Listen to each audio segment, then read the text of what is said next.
they'll get something on the screen. Okay, I'll be not talk anyway. So the audience can see the picture, but apparently they can't hear us. But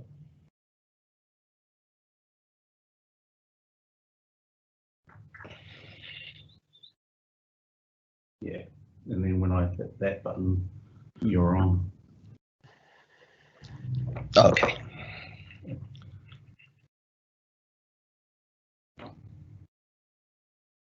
See if that goes up a bit more. Yeah, I've still got a few minutes, I think, 2 or 3 minutes.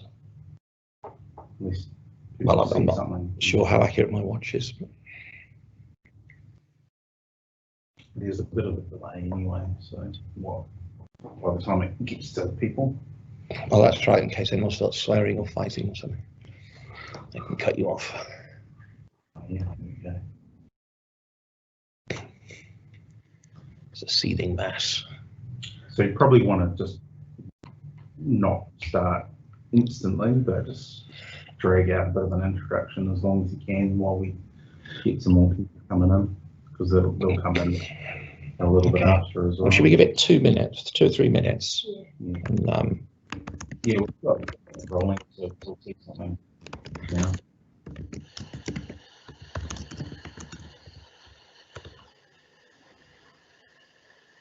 sound noise.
Kia ora from the land of the long white cloud, Aotearoa, New Zealand.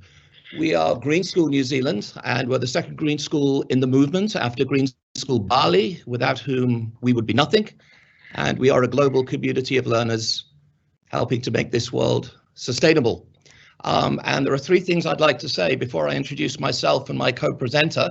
The first is we're actually addressing the point building programs to enhance employability, entrepreneurship, and life skills. So that's what we'll be talking about. The second thing is that Green School really is as achingly beautiful as that picture in front of you suggests. So we are incredibly lucky.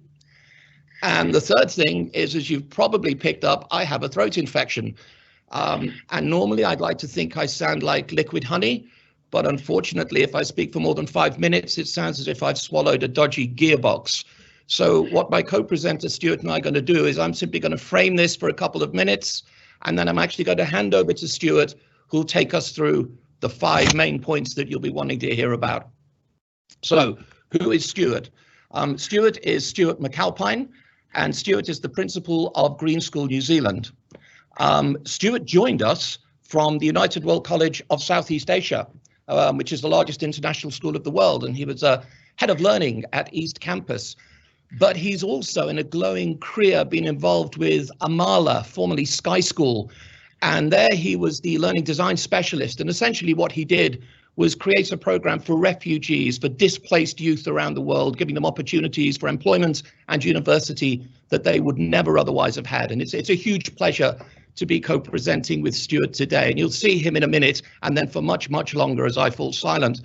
As ever with Green School New Zealand, there is a human element to all of this in the presentation. Stuart is actually hundreds of miles away from me in Queenstown, and he is in a hotel. He only has 45 minutes left in his room. So if towards the end of the presentation you hear knocking on the door like Macbeth or people screaming police, then you know what it is. It's Stuart about to be evicted. So we'll move as quickly as we can to get to the end of all of this. So what is it we want to talk about? Well, next slide, please. Slide 3. Thank you. If we could just move up to slide 3. Thank you very much. I'm sorry, I actually lost my picture there. I do apologize. Let me just talk to this slide briefly. What do we do? Who are we? We are an international destination school. Now that means we have no boarding houses. We have no homestays. We are actually asking pioneer families to leave their countries or other places within New Zealand to come to New Zealand and to join our community. Come and live here. Come and bring your intellect, your creativity, your imagination, and be part of this. Now, why would anybody want to do that? Why would anyone take that chance? And the answer to that question is because we believe that what we offer is ruthlessly relevant to today. This is the education for today. And we feel, if it doesn't sound overly pompous, that we're on the right side of history here. Why do we feel that way? Because what we're offering is a nature-based, examination-free environment. An environment where a competency-based approach replaces any and all high-stakes testing. It's all gone. There are no tests here. And where we explore and we recalibrate traditional concepts of success and happiness. And we do that by co-creating. We co-create with our learners. We co-create with our families. And we want to create a bespoke curriculum and a bespoke high school diploma. And that will be a meaningful, catered learning experience for each individual, where both their competencies and their passions are developed, explored, and hopefully will come to fruition in a mission-aligned way. So I'm beginning to sound like Morgan Freeman now, I wish. I'm going to hand over to Stuart, who will take you through the 5 main points, and then I will rejoin for the question and answer session later on. So here is the soon-to-be evicted Stuart McAlpine. Stuart. Brilliant, thank you. So if you can move to the next slide when we're ready. Great. So I guess the first thing to say is, in thinking about the 5 steps, a lot of them depend upon creating curriculum or creating programs. And just a note that we kind of use the double diamond design cycle. It's the idea of like opening up all the possible ideas and then deciding which one is the one that you want to pursue, and then all the possible ways of pursuing that idea and embedding it and implementing it, and then deciding which one you want to do in a sort of co-constructed way. So behind everything you see, one of the things you might take is, if I want to do curriculum or development work, work like the double diamond design thinking is an extremely helpful tool of how to do it, almost regardless of what you're doing. You can find more information if you look up, say, IDEO, who have a great kind of design manual, or if you read sort of design work around those kind of areas. I think you'll find that very helpful. And so we move to the first slide. So this first step is significantly longer and more developed than the other steps. So we'll probably talk for the first, the next 20 minutes maybe on the steps, and then it'll be question and answers. this step is much longer than the others. So if you're looking at this step thinking, my gosh, this is going to take a while, it's because the first step really is the most significant. And the first step is commit to a competency-based approach to learning. And this is specifically around our diploma students. So the last 3 years of schooling, in effect. In other countries, it might be the last 2 years or the last 4 years. So we can move to the next slide. One of the things you might have noticed if you're sort of paying attention to international trends is if you look at something like the OECD, they did their work on Education 2030 project, which I was very lucky to be a part of and really enjoyed, as along with many other educators. It was a huge sort of international project with lots of people involved. And at the heart of it sits, one of the ideas that sits at the heart of it is that for a volatile, uncertain, complex, ambiguous world, what the OECD call a VUCA world, what you want from learners is not really, I can memorize a whole lot of information within a disciplinary framework, or maybe even I have a sort of very highly refined set of quite narrow disciplinary skills, like I can do titrations in chemistry. We do need a world where some people can do that, but we don't need hundreds of people that can just do that, or millions of people who can just do that. What we actually need is people that have competencies to take action in the world. And the OECD identify things as, creating value, reconciling tensions, or taking responsibility as kind of like competencies that we need to be developing if we're going to have an impact upon the world. And this is these kind of ideas are at the heart of a competency-based education. So we can move to the next slide. The OECD define a competency as the types of knowledge, skills, attitudes, values students bring or need to transform society and shape the future for better lives. So it's about having an impact in the world, but bringing to bear knowledge, skills, attitudes, values, a whole sort of gamut of broad, different types of learning at a slightly smaller grain size, and using those to have an impact in a particular direction, like creating new value, or like reconciling tensions that exist.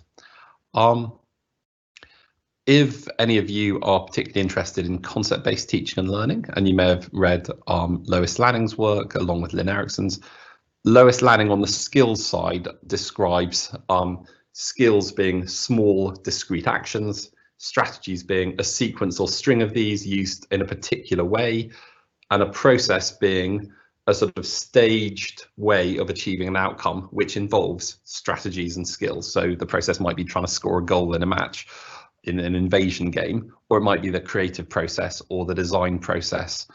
But they're all, but at the process level, that highest level, it's how you achieve a particular outcome within a disciplinary frame. I would see competencies as the next bump up. It's how you achieve a particular outcome, like peace building, like regenerative practices in an environmental context, like creating value in the OECD's case, where you're going to use all of those things that have on a range of different things that fall below that. But it's not just one specific disciplinary approach.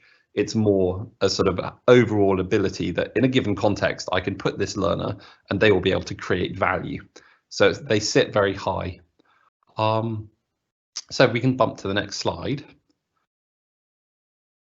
Competencies work really well, I think, particularly at the sort of older ends of school, so your diploma years, where you can take for granted that some of the fundamentals, like you can read, you can write, you have basic understandings across the major ways in which human beings have made sense of the world. You have some notion of history, geography, art, dance, drama. Like once you feel like the sort of bedrock of just a general education is in place, one way you could go is you could go disciplinary specialism. There is a place for that in the world. We need a world where people want to be doctors, where they're going to go very narrow and tight on sciences and biology and chemistry, because we need those people in the world. But we also need a lot of people in the world who have broader competencies that aren't narrowly defined to one professional, one academic discipline. And in the past, everyone's gone down that very narrow route, and then they, on the whole, don't end up doing that for a living. Like not many people that take literature classes, writing essays on books, spend their life being paid or creating value by writing essays on books. But in the past, we've done it because we didn't know what else to do. But this competency-based approach means that particularly for schools with a mission, around, say, peace or sustainability, a competency-based approach can be really powerful, because of what it says is, if I can take for granted that you're generally educated to a sort of satisfactory level, then I can start building your competencies to take action in the world aligned to our mission. So in our case, you start with, and this would be part of step one, start with, okay, what does our mission say that our learners should be good at doing? So for Green School, if our sort of tagline, as it were, is to thrive with purpose, and we're a community of learners making the world sustainable, it's pretty obvious what some of those competencies should be. And for us, they're about ability to take not just sustainable action, but regenerative action, action that enriches, revives, sustains, creates the health of, the biodiversity of the environments or the people we find ourselves with. We talk about having those lenses of regeneration, of sustainability, which kind of makes sense to most people, I would imagine, well-being and systems thinking. The goal is not just sustainability, because Chris always says, and I find this very powerful, that sustainability implies a kind of flat, static content to just not make things worse. Whereas actually what we're often seeing at the moment is moves towards regenerative practice, whether that's like Kate Raworth's donut economics, or whether that's focusing on the sustainable development goals, or whether that's regenerative agriculture or permaculture. They're not generally about sustaining what is.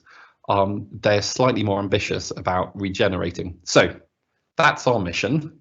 So what would we be good at? So we can have a look at the next slide. The other thing you'd consider as a school is, okay, and what are our beliefs about learning?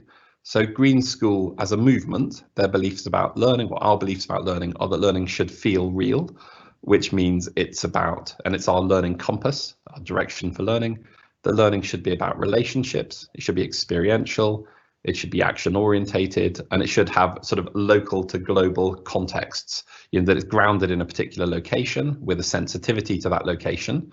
But it also has a sort of global frame that's more about things like the SDGs, which are kind of global concerns that you can take action on locally.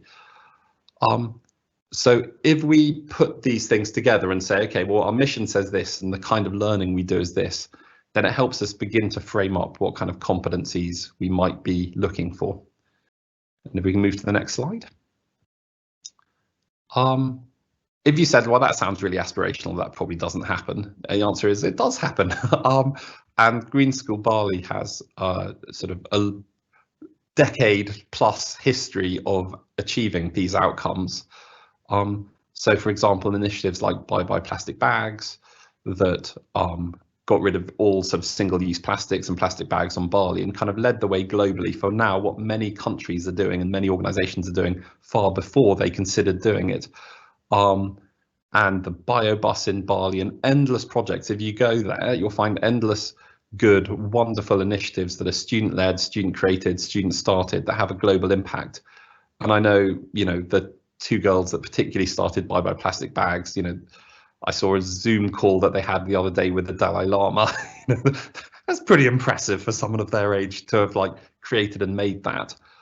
And so when we say that these are the competencies, our community values, we do feel that realistically that is what we focus on, and that is an achievable goal. It's not an aspiration that we're not going to live up to. It's something that we believe we can live up to.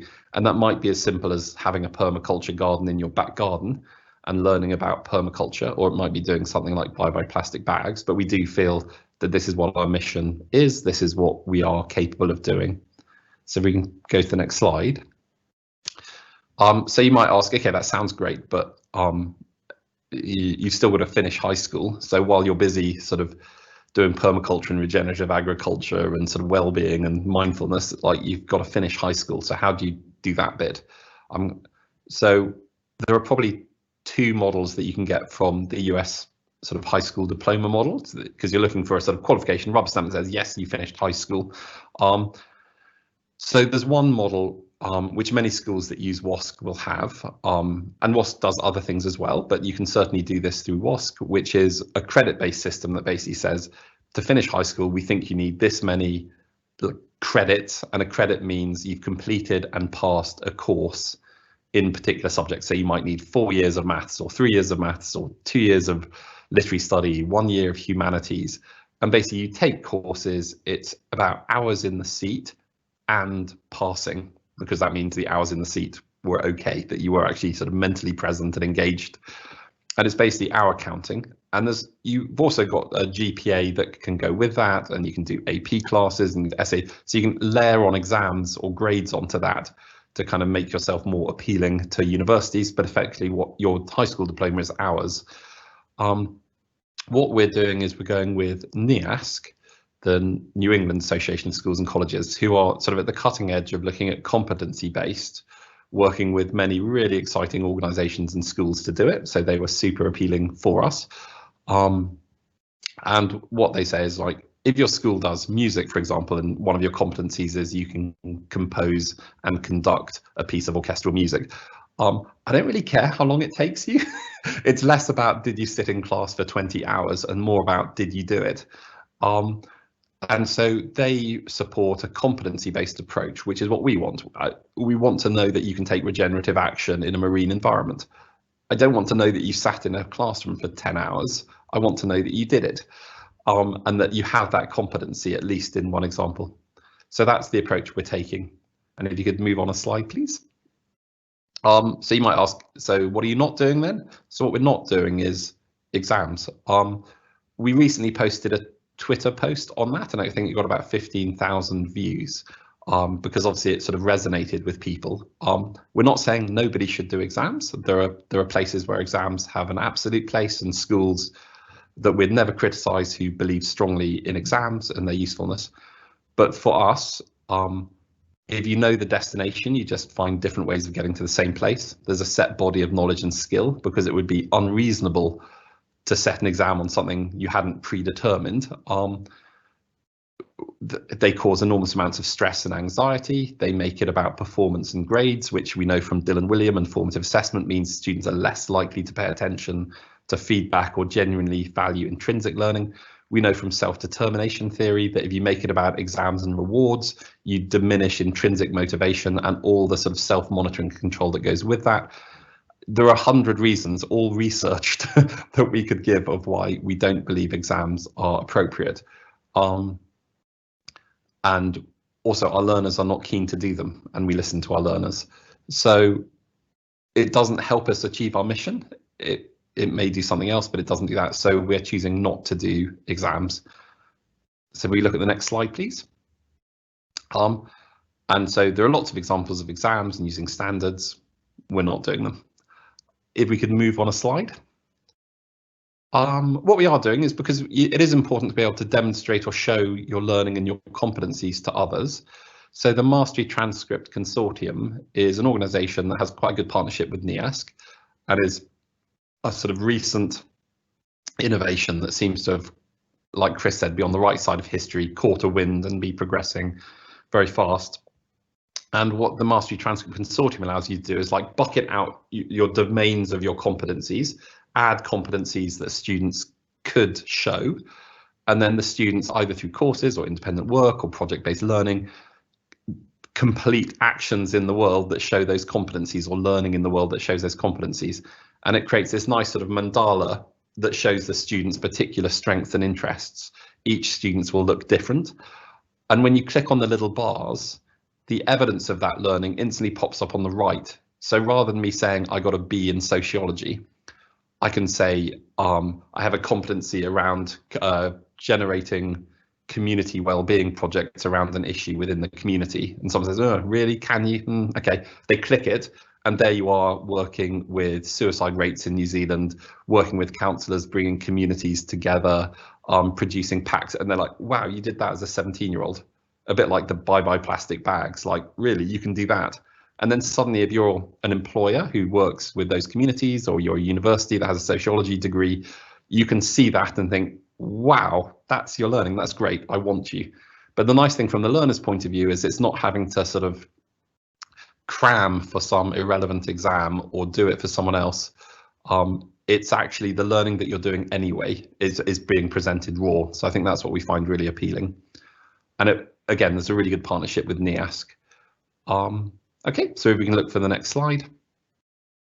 On the point about being on the right side of history, you can see increasingly there is a dissatisfaction with the idea of exams for a whole number of reasons, including in the light of I think globally, a sort of rise, a very welcome rise in people's awareness of discriminatory practices or the way that minorities might be represented by systems and structural violence, a sense that exams are extremely narrowing and prejudicial, in fact, towards some learners and the ways that they can demonstrate their competencies, and who gets to decide what knowledge is on the exam and what's valued, and then determines life opportunities, and that competencies just seem completely on the right side of history. As well as the difficulties of doing exams during COVID means people looked again at them and thought, gosh, all this pain may not actually be worth it. So you can see there Tony Wagner from Harvard Grad School of Education tweeting out, not only indicating the sort of willingness of Harvard to look at students without exams, and they're test optional, as he puts it, joining the other top liberal arts colleges in being so, but he also says it's time for a mastery transcript for all, and tweets the Mastery Transcript Consortium. And you can see Young Zhao doing the same thing, who wrote World Class Learners. And if we look at the next slide, you can see Andy Hargreaves, who's a very widely read and respected educator, making the same point that, like, we're over exams and standardized tests. We want to see what learners are capable of. We want to create the freedom and opportunities for them to explore their passions and show what they can do.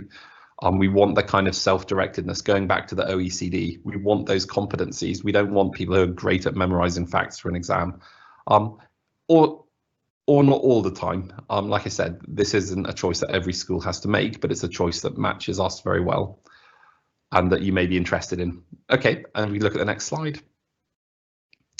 The implications for us, the metaphor that we've used is, if we want to be sort of nature-based, project-based, child-centered, regenerative education in a natural setting, exams just do not go for that. They don't go with it well. They're not going to allow us to be spectacularly good at the niche that we want to be in. And we do recognize that just doing this is a niche. But as Chris said, because people move from around the world to join us, and our biggest numbers in New Zealand are going to be 500 at absolute max, then the niche is big enough that we can just do what we want to do really well. And that's our aim. And we've said it's a bit like, if you want to be the world's greatest vegan restaurant, like potentially King's Joy, which is, to my knowledge, the only 2-star Michelin star vegan restaurant. I would love to find more. Then it's a bit like if someone turned up and said, you know, I love the vegan thing, but could you also just make me a burger? You know, they're like saying, I want to go to green school. It sounds really nice. It looks pretty. And, you know, but I do need some, you know, high exam scores for this particular. And the answer is, you can get those anywhere else. You know, it's not hard. If you want a burger, go to McDonald's. They make them really well. Although don't go to McDonald's because their environmental practices maybe aren't spectacular. And beef farming isn't great necessarily. But, you know, you can, if a burger is what you want, there are better places to go and get a burger. But if we put burgers in our kitchen, we're no longer a great vegan restaurant. So what we're trying to do is really just do what we know is right, what's on the right side of history, be innovators, be pioneers, and do it really, really, really well, and show maybe others or help others who are interested in doing it too.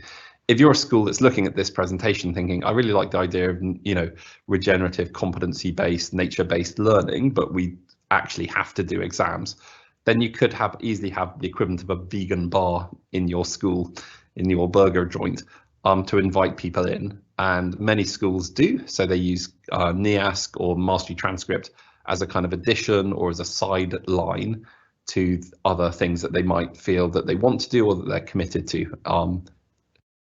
So for us, it's a starker choice that we want to occupy a niche very, very well. But for other schools, it might be a more blended model. If we can look at the next slide, please. So that was the big step one. The rest are much smaller. So the next thing would be to align your competencies to your mission. So if we can look at the next slide. So basically, the question you'd ask yourself, again, in that divergent form, would be, what are all the things we want our learners to be able to do or could be able to do as a result of attending this school? And if you're a music school, it might be, I want to compose music, I want them to be able to teach music, I want them to be able to perform as a soloist, I want them to be able to perform in an ensemble, I want them to be able to play a range of musical instruments and compare their experience, like whatever it is. Or if you're an outdoor ed school, it might be, you know, I want them to be able to have a range of hard technical skills across a range of different terrains, but just name those things that you think are the result of having attended your school. And for us, they're things like, we know that we want students to be able to nurture well-being. In New Zealand, there's Te Whare Tapawha, the 4 walls of well-being, developed by Mason Drury, that are really important culturally. And there's, spiritual well-being, mental, emotional well-being, physical well-being, and sort of what in New Zealand we call whānau, like community or family well-being. And we know that we want students to be actively good at that, not just passively participate in things like mindfulness, but maybe they've done MBSR training, maybe they can lead sessions with their peers, maybe they can express and explore spirituality within their community. So we know there are things like that that if someone had been to a green school and wasn't good at, then we would have missed something or sort of somehow let them down a bit, because they should be good at that, or at least have a chance to develop competencies in that. A big one looking at those lenses as well is, again, we talked about taking regenerative action, and that could be, like you said before, it could be permaculture, it could be working in conservation and biodiversity. Works like Aldo Leopold's The Land Ethic, I think, are really powerful and insightful here if you wanted to sort of go for a theoretical base of what do we mean by regeneration or health or of an ecosystem. And that equally could be regenerating in a social sphere of sort of human relationships and well-being. We know, because we're a small school and we've got a relatively small teaching staff as well in the high school, we know that cultivating self-directed learning, as we all learned during COVID, is really important. So we want learners who do have an obsessive interest in mathematics to be able to self-direct and develop their learning in directions that they choose, to understand how learning works and be able to sort of manage their own learning. And that's going to be really important.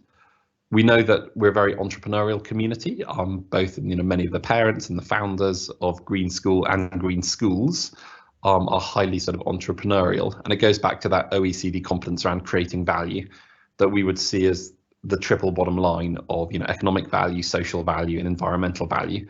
And that is how change happens in the world. So we know that we really want that to be strong and powerful. And we know that in local to global contexts, we want cultural and social competency, and particularly around sort of the relationship between indigenous cultures and sort of global cultures and the way those interact, and any reconciliation. Obviously in New Zealand, there's the Treaty of Waitangi, and the bicultural setup of New Zealand as a society is hugely important, sensitive and complex. And we want to develop those competencies to be able to navigate and support diverse communities in the way that they're finding sort of identity, expression, empowerment. But that should be both local and global. So for us, obviously, the bicultural and the Treaty of Waitangi context of New Zealand is hugely important. But we also want to understand how that plays out in other countries, or how internationalism reacts or exists within local contexts. So those are some of the things that we would sit down in our divergent state and say, what are all the things we knew? And then you want to converge them back down again to something simple. So we look at the next slide. There were many more than that. There was sort of huge amount of sort of splurge, and then you bring the splurge back in. And what we found is that they actually all sit within the permaculture ethics, which Bali used quite heavily as a frame for thinking as well. So the permaculture ethics are about earth care, not literal earth, but the whole ecosystem of earth. Fair share is the kind of the economics and distribution and fairness side of it. And the people care, which is kind of like the well-being, Te Whare Tapawha side of it. And actually, when we looked at our competencies, that's probably the best grouping for them. And the only thing it left out was that idea of self-directed, passionate play. If you're obsessively interested in, you name it, rugby, electric motorbikes, chemistry, but the Art Deco art, whatever it is, then we want you to be able to pursue those passions and sort of go a deep dive into learning. So those became the framework for our competencies. And as imagine if you're a school watching and you're thinking, how do we do this? It would be the same thing of all the things you could be good at, group and find the pattern that would represent those competencies. Okay, and if we can look at the next slide. So once you've got those framework for the competencies, you'd need to sort of develop them out, but you also need to then start thinking about how to build a program that creates opportunities to develop those competencies and that balances structure with spontaneity. And I'll say a little bit more about that. So we look at the next slide. So one of the things we did very early on at the Green School is create a polarity map. So this is a polarity map. It's something you create. It's not really something you read, but I'm showing it to you now. And what it is if you had to balance two things that are both good but are at odds with each other, then focusing on student-directed learning and spontaneity is really good. And it's on the right-hand side there. But so is having intentional learning goals. And if you manage to balance them well, you can get really authentic, rich, deep, engaged learning that feels meaningful and relevant for learners. If you don't manage that balance, that polarity well, you can get stress, disengagement, sort of, a sense of being lost. So having a polarity map that lets you explore that tension, like the OECD transformative competencies of, reconciling tensions and dilemmas, what you do is you look at student-directed learning. What are the good things about student-directed learning? Well, it's engagement, it's enthusiasm, it's spontaneously following opportunities and passions. What are the bad things about it? If it doesn't go well, what are the dangers of overemphasizing that at the expense of having just an intended learning goal? Well, the dangers are that it can appear random, you can lack practice, it can be hard to get feedback, there are no goals or markers because you didn't determine them in advance, which can make you feel like you're lost or that learning is purposeless, and it gets listless and it sort of loses track of itself. So you say, okay, so if it does lose track of itself, we'd push towards having intentional learning goals. What are the good things about predetermined learning goals? And you'd say, they're easy to assess, they're easy to plan for, you can feel prepped, you can feel prepared, you can get a sense of achievement as you tick them off, things you've decided in advance. And then you might say, okay, but what are the disadvantages of them? And they're the disadvantages we see all over much of modern education, which is an enormous feel of a need to perform, of pressure, of external control, of lacking spontaneity, of not being able to follow or pursue interests because there's a timetable or a framework for learning that has to be met. So you say, okay, so looking at these, they both got positives and negatives. What's the ways that we can get the best out of both? So we can both feel intentional and purposeful and spontaneous and open to opportunity, feel like we can get feedback and plan, but at the same time that we're able to pursue opportunities and passions and the owners feel like they have ownership of the learning. And it's that balance that I think Green School is extremely effective at balancing, and is probably the most important thing I think in modern education that schools balance. I think it's the dilemma that all schools are wrestling with. So that's at the absolute core of building a program. So if we look at the next slide. So what we try to do is think, okay, so what is a framework that will allow opportunities to arise in an intentional way? Where we are at Green School, you can see the sea, which is the bottom right there. You can see the river, you've got the land, you've got caves, and you've got the mountain above you. So we thought taking a journey through that landscape would provide all the opportunities learners need for the kind of competencies we're trying to develop. And we'd start with that as the backbone and build other things off it. So it's use the earth care as a backbone and then build things like the fair share, the people care, and the passion and play sort of alongside that. So we can jump to the next slide.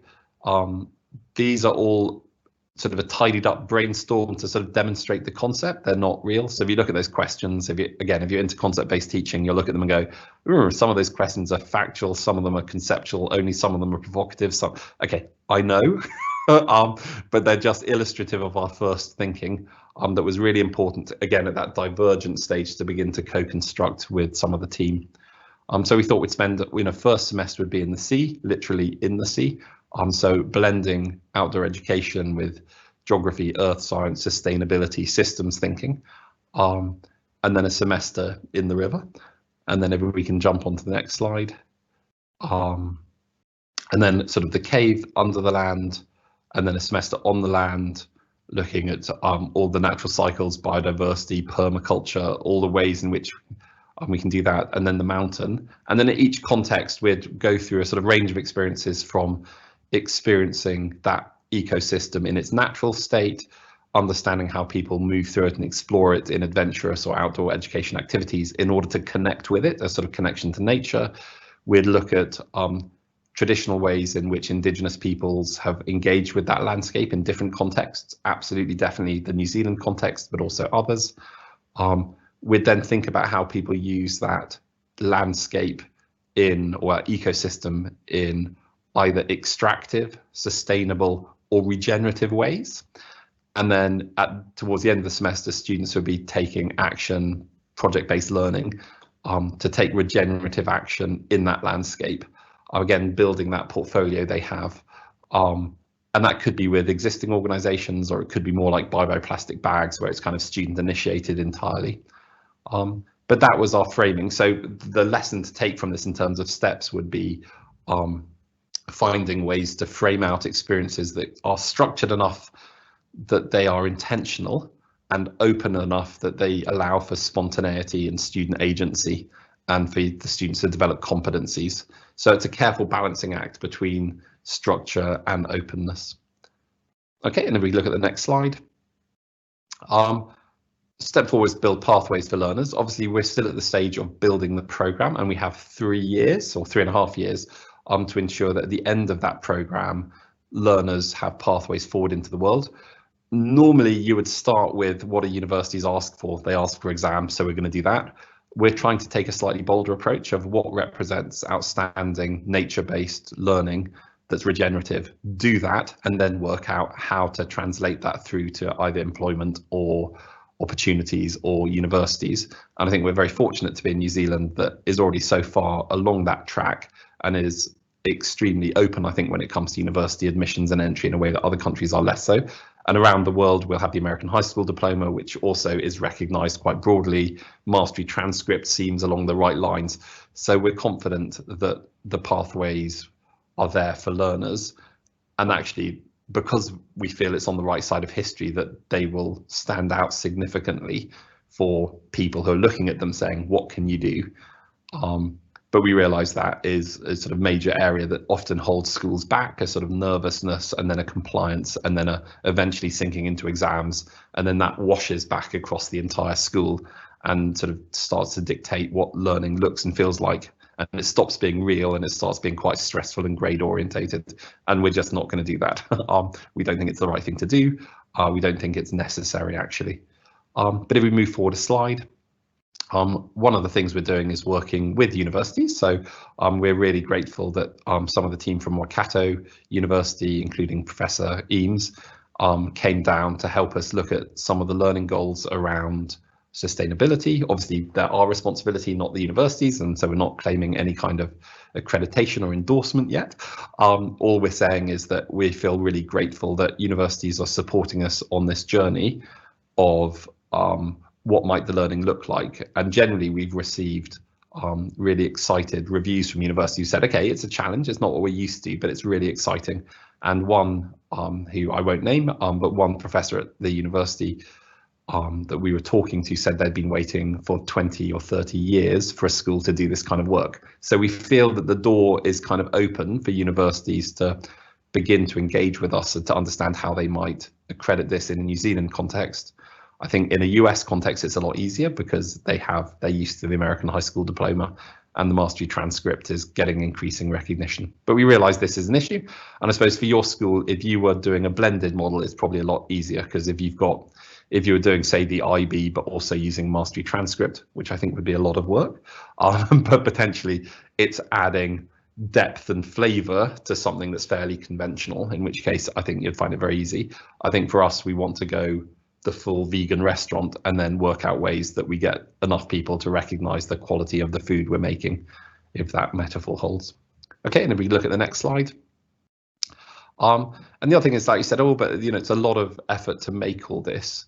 When you can get something off the shelf, like an instant franchise of a burger joint, why would you make a vegan restaurant when you can just buy a franchise of a burger restaurant? And the answer is yes, but if you're committed to vegan food, it's very doable. And one of the things we found is that your community can help you, because the kind of people that are attracted to your school and its mission often have the kind of skills that your school promotes, because there's a reason why they chose your school. So if we can jump to the next slide.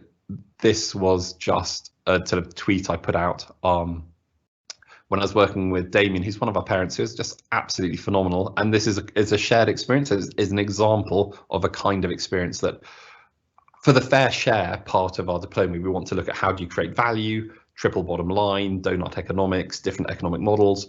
We want to look at how do entrepreneurs create businesses, which we haven't started yet, but we've got a huge amount of entrepreneurs in our community we can pull from. We then wanted to look at how do business people or entrepreneurs use networks to create and share ideas and value and create businesses.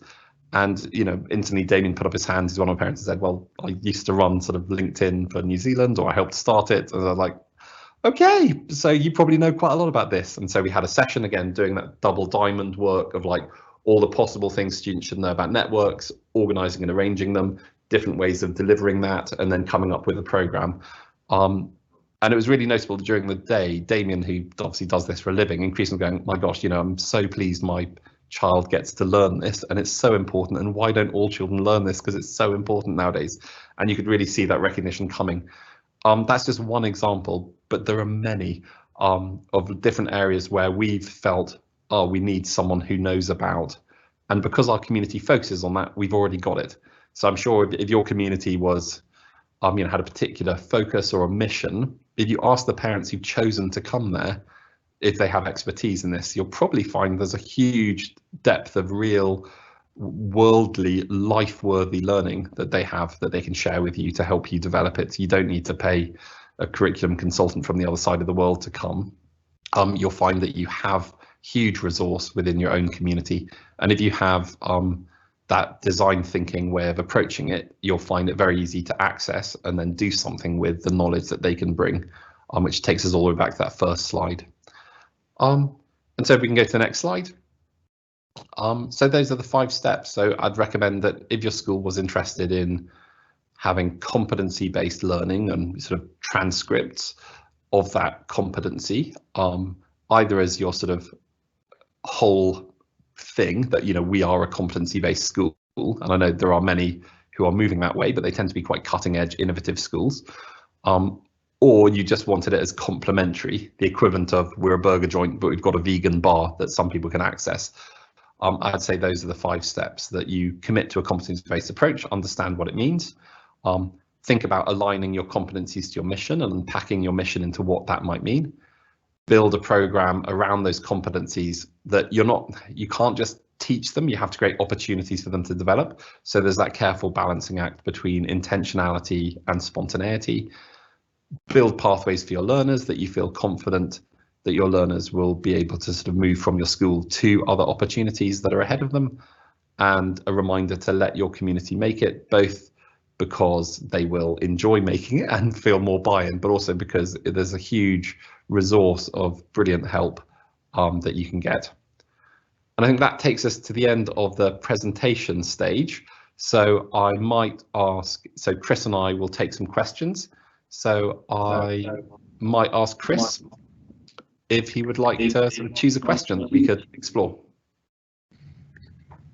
Yeah, so I'll be looking up at the big screen here. There's a question from Nicole in Melbourne. Hello, Nicole. And essentially at the end of the question, you say, how do we help parents detach from the type of schooling that they went through and potentially still value? And it's a compelling question because it's a problem. So perhaps if I could take that first, Stuart. My voice is working at the moment. Maybe I'll expand out and I'll come back to the pointy end in a minute. I remember I used to run a very large school in the UK, very ancient school, wonderful school. And I had what I thought was a very progressive and relevant idea. And one of the governors said to me, that's a brilliant idea, Chris. Excuse me. And the moment my daughter graduates, I will let you implement that. And I think that sums up the views of an awful lot of people. There's a visceral understanding that exams are not right for everybody anymore. But intellectually, that there is a resistance still. So I think that one comment from the governor still applies. 2 things. We put a video out at Green School New Zealand narrated by Stuart. I'm not sure if we're in a position to widely share it. I might get into trouble for saying that. I think we can. Where after Stuart and I had spoken, we decided we were not going to take the NCEA, the New Zealand University Entrance Program, effectively. And Nicole, actually, we didn't decide that before the school opened. We changed our minds. We thought initially that maybe for a year or 2 at the top end of the school, we could fold NCEA into this program. In other words, we could flip those burgers next to the vegan food. Stuart and I decided actually that was just wrong. And we went to the owners of the school, the proprietors, and they agreed with us. So we boldly put a video out to our parents, inviting the parents to come and help us create the program, but saying, we can't look you all in the eye and take these examinations. It just isn't Green School. we'd be capitulating. It's early days. We're 2 terms old if you count COVID lockdown. Nobody left. Everybody stayed. Now, it's true, we don't have people in the top 3 years at the pointy end, but the world is changing. If you look at University of California, I think it was last month, Stuart, was it not, where they said they were no longer going to take people with SAT tests coming into the University of California. The dam has a few cracks in. It will take years. It might take a decade, but I have little doubt that when you look back in 10, 20 years' time, you will see that this point in history is a point where we're beginning to see that the old order will crack. And one more thing in this answer. We often forget the history of examinations. So in 30 seconds, and I know I'm leaving out so much, and people who know more about this than I will might write in and complain, but essentially, there were no examinations in the Western world until about 500 years ago, when a Jesuit brought them back from China, where they'd existed as civil service tests for 2,000 years. Prior to that, in the European tradition, you were judged by how many people came to hear you talk, how persuasive your lectures were. You were not judged on how much you could remember and then regurgitate in identical fashion 2 or 3 years later. That came through a Jesuit priest. I can say all this, by the way, I was brought up a Catholic, so it's okay. A Jesuit priest brought that to Europe.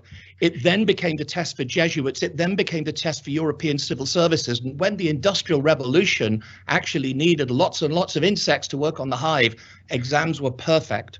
So it is true to say we're still in that post-industrial revolution world when actually the world has moved on so very, very much. So yeah, we're at the vanguard. But I believe that 10, 20 years time, if we play this kind of conversation back, those cracks in the dam will be beginning to show, and there will be a flood very shortly. Stuart, you got anything to add to that? Just to pick up on 2 points in the question. There's so do you have any advice for schools switching from exam to competency based? I think that blended model might work really well, because then it allows you a kind of safe to fail trial of does this fit us, does this work for us? So I think if you're already in the exam sort of mode of doing things and everything that goes with that, revision, testing, the works, it allows you a safe to fail bit on the side that you could explore. Then the second bit was, how do parents help detach from the type of schooling they went through? Is possibly the easiest question is, well, think about the kind of lives you lead and how relevant that schooling is to the life you lead. And so don't focus on your schooling and try to replicate that. Focus on your life and what you found that you've needed and what you admire and respect in people around you. And suddenly you will find it's got absolutely nothing to do with memorizing for exams or practicing exams. It's got to do with competencies. What you admire in the people around you is competency. What you judge is what they've done or what they've achieved with those competencies. And so I think maybe that would be part of the detachment, is asking parents less, tell me about your schooling and I know you might be attached to it, but how do you detach from it? And more about, tell me about what you admire and respect in the people around you and how you judge someone's worth or competency for a role or a position. And you'll find it's got nothing to do with exams. It's got everything to do with people showing what they're competent at, what they're passionate about, what they're willing to spend time and energy creatively on because they care. And once parents are in that mindset, I think it's fairly easy to say, well, that's what we're trying to achieve or do. And addressing the anxieties about universities, because I think they're real and will depend on the country you're in. Some of the countries, there is a bit of a vice-like grip on exams that is generated, I think, by universities, not deliberately, but because that's what they've traditionally used to select people because they didn't know how else to select them.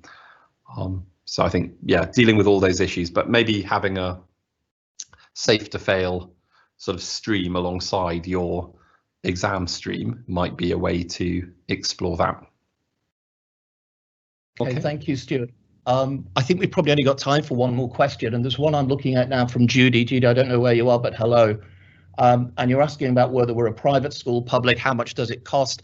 I think for cost, I'll just direct you to the website, if I may, rather than bore everybody with numbers, but it's all on the website, you can see. We are a private school, but on a philosophical point, I do want to say something here about a green school education and the things that matter most in the world today. And that's really about the somewheres and the anywheres. And the anywheres are those people who are mobile, can move around the world and live anywhere and often afford a private school education. And the somewheres are those people who can't. They're fixed in one location. That's the vast majority of the world's population. The vast majority are somewheres.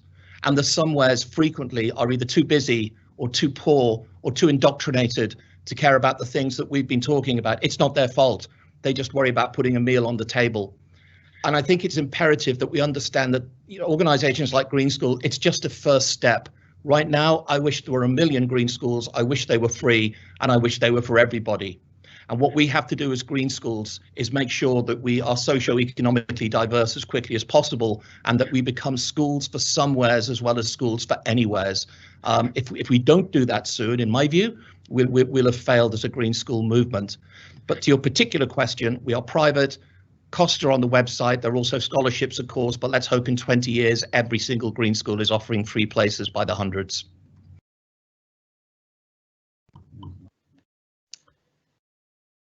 Stuart, anything to add on that?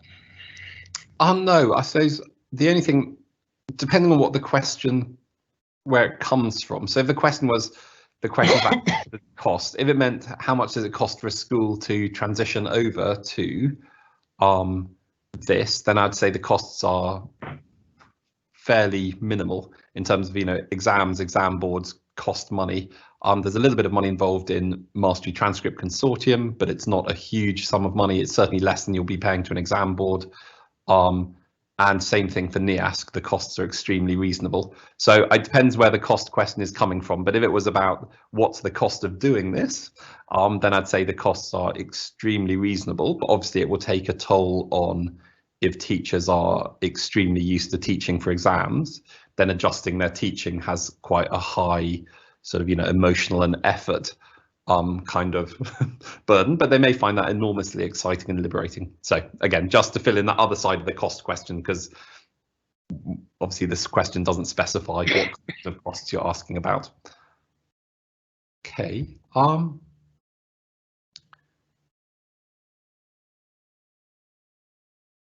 Stuart, do you want to take there's a competency question there. Can competence learning affect the mastery of content? I'm very conscious of time. We're on about 4 minutes, I think.